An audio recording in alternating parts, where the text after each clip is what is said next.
What's going on YouTube? It's Film Culture with Calum, and today we're going to be talking about a movie you've probably never heard of. Well, you've probably heard of it, but I'm probably going to remind you that it's existed. Now, picture this with me. It's the late 2000s. What are people watching at this time? Movies. I can't believe I just said that. Anyway, you get together Jackie Chan and Jet Li. What do you get? You get the 2008 The Forbidden Kingdom film. And by the way, it's absolutely amazing. Now, this movie has only 71,000 views on Letterboxd. 71,000 people have watched, reviewed, or even rated this film. Only 71,000. On IMDb, The Forbidden Kingdom only has 111,000 people who have watched this film. And IMDb is the largest movie place to go to review movies, to look at movies, to look up parent guides for movies. IMDb covers basically all your movie needs, and it only has 111,000 viewers. So you may have seen this movie, but I'm probably reminding you of this 2008 little gem that only grossed $25 million in the United States, but is still one of my favorite martial art movies because it's amazing. So, sit back, enjoy this journey with me. We're about to go on exploring the Forbidden Kingdom. Picture this.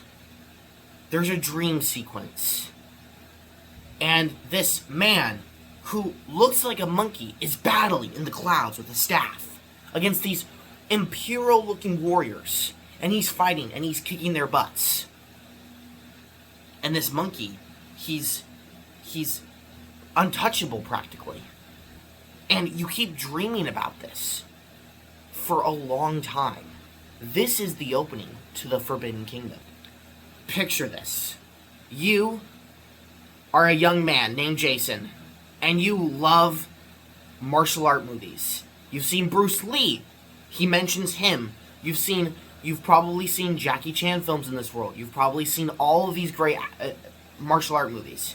You go to a pawn shop to buy more martial art movies because you love the martial arts. And you find a staff. And you know what that staff is because you're such a martial arts nerd. It's a monk staff from the temple from the early, whatever he says, Yang Dynasty. He talks with this really, really old man who is really old, and he tells him that, yes, my father and my grandfather have waited for the person to return this to their rightful owner or for the owner to show up. And so he forgets about it for a while and goes on with his day. On the way home, though, he is picked on by bullies, and these bullies do taekwondo, and they kind of have the rough accents, and obviously they're up to no good. And they tell him, you're pretty close to the old man, you're coming with us. Now, quick side tangent, this movie jumps right in, and some of the plot doesn't really make sense, I know that. The young man is not, super close to the old man that we see on screen, so, how would he trust him enough to, put all that aside, and let's just enjoy, okay? I do that too. Some of the plot early in the film doesn't make a lot of sense. Alright, so they get back to the pawn shop, and they use Jason as a scapegoat to get into the building, and then they start looting the pawn shop. So, the pawn shop dealer grabs the staff and is shot point blank, well, not point blank, but shot in the shoulder and falls. And Jason runs, and he gets to the top of this building, and they're like, bro, you didn't see anything, and he falls off the building because the staff dragged him off. And he passes out. It all goes to black. And when he wakes up, he's in a grass hut in the middle of what he believes is nowhere. And he opens the door, and rice paddies are everywhere. And it's a thriving Eastern Asia village. And he's like, what the heck, man? Where am I? But then, as the tranquility sets in, another noise appears. The ominous music in the background reveals men on horseback in imperial-looking armor and swords.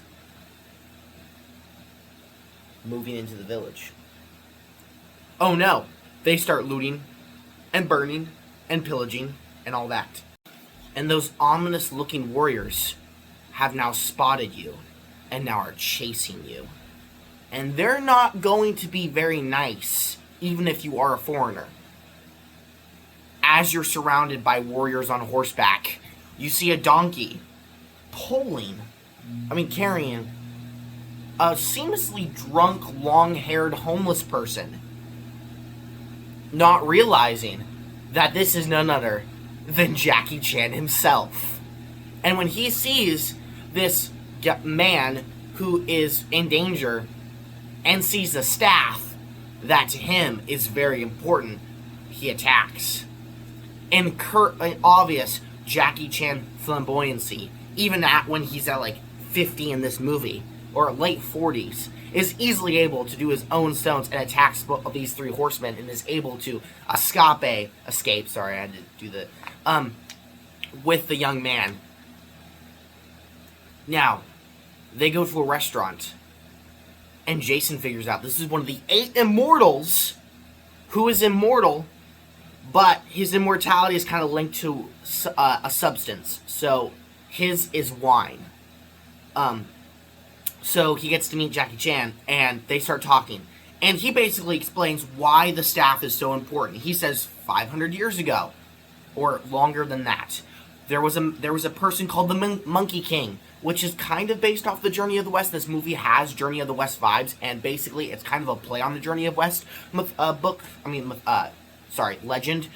So if you know what the Journey of West is, this movie kind of plays into that, actually. So Monkey King is he's mischievous, he's making a really, really hard time for the Jade Emperor. And the Supreme Being basically says, give him a title and let him go. But the Jade Emperor says, no. As soon as the Holy One leaves, or Divine One, or whatever you want to call him, and challenges him to a duel. And they both fight. And the Jade Emperor is throwing weapons at him. And the Jade Emperor is using magic. And he can't win. And he's like, put down your weapon, Monkey King. Put down your weapon. Let's fight fist to fist. And as the Monkey King drops his holy divine weapon, the Jade Emperor strikes and turns him into stone. But before he goes completely into stone, he casts his weapon out. So that one day, when he might be freed from his prison, and one hair has now escaped his holy locks. Which, if you know what that means in Journey of the West, the spoil at the end of the movie is less cool, but still. Jackie Chan finishes the story. And he's also a beggar, and so they don't pay for food. So palace guards come, and they have to fight their way through the restaurant. And they meet this girl. I don't remember her name in the movie. I feel really bad. Sparrow. They meet this girl named Sparrow. And Sparrow joins them and helps them escape. I should say that again. And Sparrow joins them and helps them escape. And they continue on their great adventure. And she is also seeking revenge. And going on this great journey with them. And finally, Jackie Chan's like, I must go. I'm running out of wine. I must go. And he's like, no, teach me Kung Fu. And so Jackie Chan, as the great wise teacher would do, starts teaching him Kung Fu. And he has him swing through vines, and that's all he's doing for 4 days. And they keep riding further into their journey to arrive at the Jade Palace, or the fortress of the Jade Emperor Jade, or what's his name, Jade Emperor. And they come across this temple ruins, and Jackie Chan's a bit scared. Well, not scared, but concerned. And so he's like, I'll go check it out. So he goes in, and who does he find? Jet Li, meditating in a pristine dirt on the ground with stone architecture from a temple long ago. And Jet Li had taken the staff. And so, I should have said that before this, but Jet Li had taken the staff, and that's why Jackie Chan had to go in. And Jackie Chan's like, that staff belongs to me. And Jet Li doesn't say a word, he just opens his eyes, and as Jackie Chan goes to reach it, the fight begins. And let me tell you, it's like 4 minutes of perfection.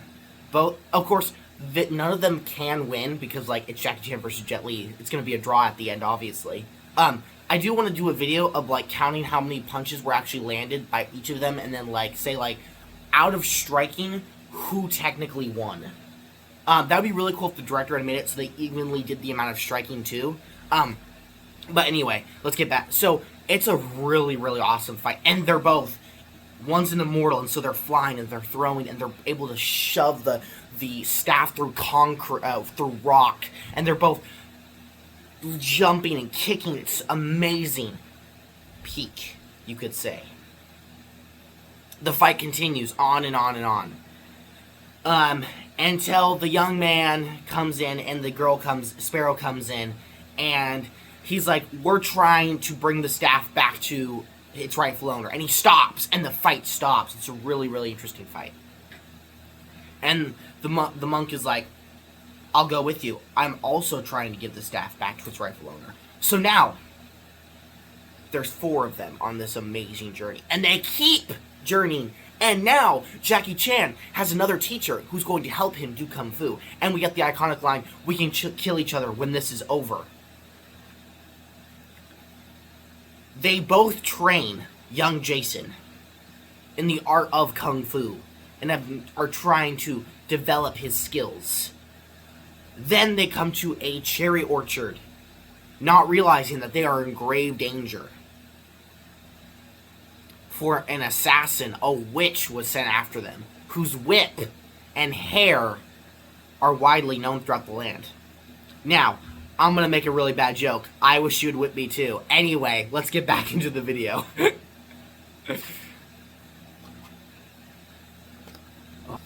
They have no idea that they're being trapped by an assassin, but actually a witch, who uses a whip, and whose hair is also like a whip.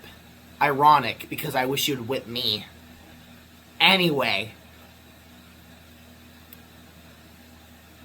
they interact. Their first meeting with her is she flying above the cherry trees.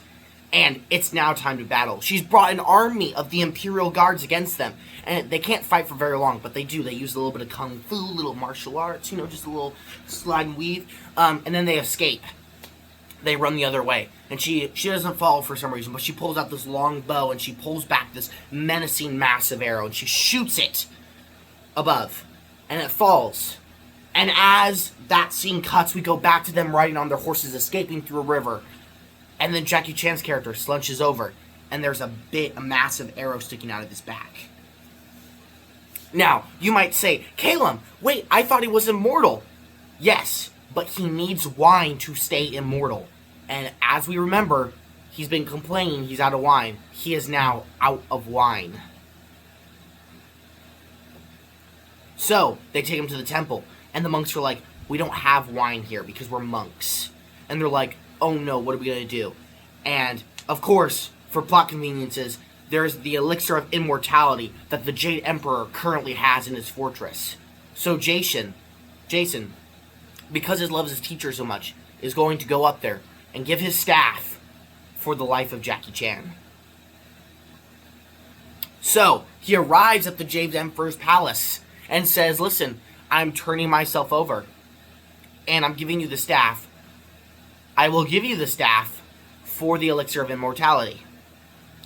Jason made a key mistake. He didn't realize the witch wanted it too. And now he has to fight the witch. The Jade Emperor says, a duel between you two will settle who gets the elixir. Even though you did bring me the staff, I did promise it to her. And so a duel there will be. And so they fight. And in like all fashion, because he hasn't trained very long, the witch wins. In a pretty astounding way. The hair, the whip, you know. He's about to be executed, And that's when Sparrow, Jet Li, and an army of monks come in, all wielding staves, and are prepared for the final battle. And they go for it. They brought Jackie Chan on a stretcher, and he's waiting for it to be revived. And so, Jet Li runs and attacks the Jade Emperor, and their fight is absolutely amazing. He's trying to return the staff to Sun Wukong, the Monkey King, and is now dueling the Jade Emperor with a massive cleaver blade. Well, it's like a spear, but with a bigger blade. I don't remember the Chinese name for it, so forgive me. But anyway, and he's attacking him. And Jason is in the thrall, and he's using his kung fu that he's learned to able to attack. And they're able to grab the elixir of immortality. And Jason, just as the witch is distracted with Sparrow, is able to throw the potion. And guess who catches it? Jackie Chan. And he drinks it, becoming twice immortal. So in Journey of the West, Sun Wukong becomes like 5 times immortal or 9 times immortal because like he eats the fruit. He's also blessed with immortality. There's an elixir of immortality, and so immortality kind of stacks. And so Jackie Chan was an immortal, but now he's kind of double immortal. I don't know if he still needs wine. I don't think so, because when he drank the elixir of immortality, he doesn't need to drink wine in that moment. So the double immortality might not work as I like to think it does, but canon wise, that's how it kind of should. I think that is how it should. Anyway, so he gets up and he charges and he jumps in the air and he lands and he attacks Sparrow. And their fight is out on the balcony, and they're throwing it. She's using her hair, but obviously Jackie Chan's probably the second most skilled person in this movie. If you ranked all the fighters, which I also might do because I love this movie, he easily outclasses Sparrow. Outclasses the witch, like relatively easily. And he throws her off the balcony and she crashes, but just as before she falls to her death, she grabs around his neck with her hair and she's pulling him down with her. And so he cuts her hair and she falls. And the witch is no longer a problem. Now it's all onto the Jade Emperor.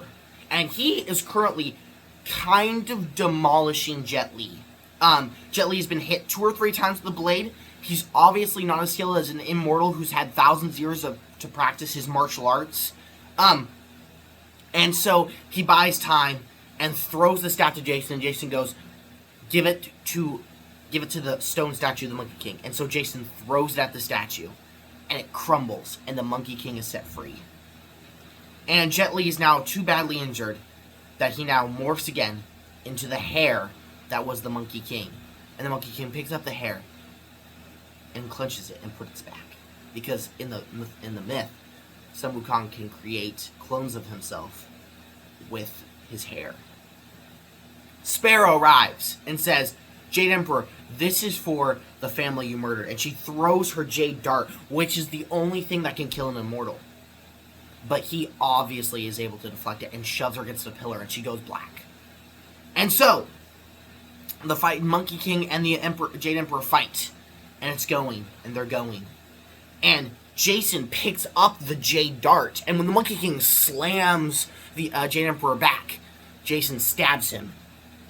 And that's the fight. And then smoke starts curling from the Jade Emperor's chest as his immortality is now weakened, kind of like a Nazgul. This thing has kind of centered him to Earth, and now he is dying. Obviously, he will return to whatever to the higher heaven. But his moral form, I would assume, on Earth. I don't know everything about Chinese mythology, but I would assume, or Journey of the West, but I would assume that's how he dies. Like, he doesn't die because he is immortal. His spirit goes back into this higher heaven.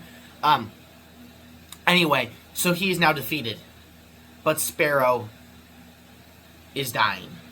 Jason clutches her in her dying moments, and she says, did we get him? Or did you get him? And he says yes. And she goes, thank you for avenging me. And she dies. She's given up. She gave up her spirit. She's done now. And Jason's upset. Because in this movie, even though the romance is cheesy, he was starting to actually love her. Now, after this has happened, they go back to the mountain. where the Divine One, the Emperor of whatever, however they call him, the white clothed Emperor, comes down and he goes, "Can you revive Sparrow?" And he goes, "No, I'm sorry. She has chosen her own path, but I can send you home." And so, the Monkey King set free, Jackie Chan alive and well, and now the Jade Emperor dethroned. Jason can finally go home. And he walks through the portal. And he wakes up in the alleyway, but he's being grabbed by the same bullies who had previously threatened to shoot him. And so they use Taekwondo on him. But Jason's ready this time. He gets knocked down for the third time, and he gets up, and he starts blocking, and he starts dodging, and he starts weaving, and he starts hitting the bully, or the criminal, and wins. And all the other guys run away. And the cops show up. And an ambulance shows up. And the old man is actually old Jackie Chan. And he goes, Are you gonna be okay, Mr. Yen? And he's like, "Yeah, I'm immortal." He says it a little bit more subtly, but Jason's eyes kind of widen. And he's like, and then, to put a bigger little, just a little more, there's a girl that walks by him. And she says, "I saw what you did. It was very brave." It's Sparrow, newsflash. Well, it's not her. It's the girl that plays her in the modern world. And yeah, that's the end of the movie. Now, I have just spent 20 minutes alone just explaining the plot to you. Characters, I'm going to go a little bit faster. So, Jason, I really like his character. I really like this movie. So Jason's really, really good. I like his motivations. The actor did a good job in this role. I do appreciate him. Jackie Chan is always a pleasure to see on screen. He did a hilarious job. Love him, this character in his movie. He's tied with first place with Jet Li's character. Jet Li did an amazing job in this film. His character is enjoyable, funny, and obviously he plays the Monkey King and the monk. And when the monk dies and becomes part of the Monkey King, you saw it coming, but it's still awesome. Sparrow, I really like Sparrow. She's good female protagonist or yes. And her dart is able to kill the Jade Emperor, so it was really good that she killed the Jade Emperor even though she died. But still, she was able to get her revenge and fulfill what she wanted to do. So obviously, I liked her. The Jade Emperor, I don't know who he was played by, but he did a really good job as a villain in this movie. Iconic scene, it's even in the song, as sly as a fox, as, all together now, so that Disney song, they have a couple of, the Forbidden Kingdom scenes in that movie, and so that one where he's throwing all the weapons at the Monkey King is iconic. It's really, really awesome. I do love that scene. He's really, really good villain. The Witch is also really, really good. She's cool. She does a good, side villain, and she doesn't give Jackie Chan a good fight, but remember, Jackie Chan's, the most skilled in this world, probably besides the Jade Emperor and Jet Li. Jet Li and him are kind of tied. Jade Emperor and Sun Wukong are, the two best martial arts, but they're also deities, so we're not going to count them. But anyway, so yeah, really, really good characters. The fight scenes in this movie are absolutely phenomenal, especially the temple fight. If you took one thing away from this video, go watch Jackie Chan versus Jet Li in the Forbidden Kingdom temple fight scene, and I believe it's personally amazing. It's a great fight scene to watch and enjoy. It's a little out there, but remember, it's an immortal and it's in a monk that's actually a clone of Sun Wukong. So they're both superhuman, basically. So really, really good. I don't have a lot else to say. It's a really, really good movie, and you should probably watch it. There's not a lot of negatives I can say about the film. The plot's a little bit rushed. And yes, the beginning is weak, because some of it doesn't make sense, but you're going to enjoy it, I think.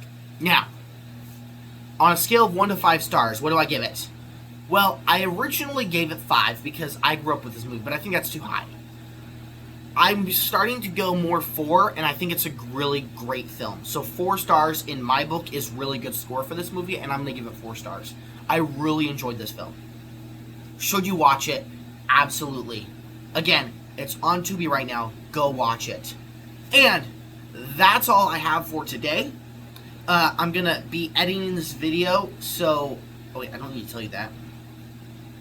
Anyway, that's all I have for today. Thank you for watching Culture with Caleb. If you have any other movies you want me to review or want me to watch and then review, let me know in the comments below.